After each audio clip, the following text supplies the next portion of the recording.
तुम्हाला सगळ्यांना माहिती आहे पद्मगंधा प्रकाशनतर्फे माझं पुस्तक नवीन तयार झाले हे दिशा आणि वाटा।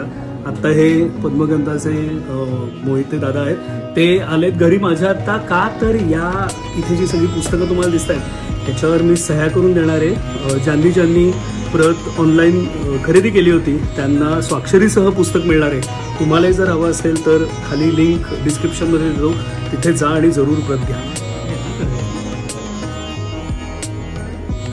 खाली नाव लिहायला पाहिजे का माझं? काही गरज नाही ना, म्हणजे तसं ते कळेल बहुतेक. आज किती 27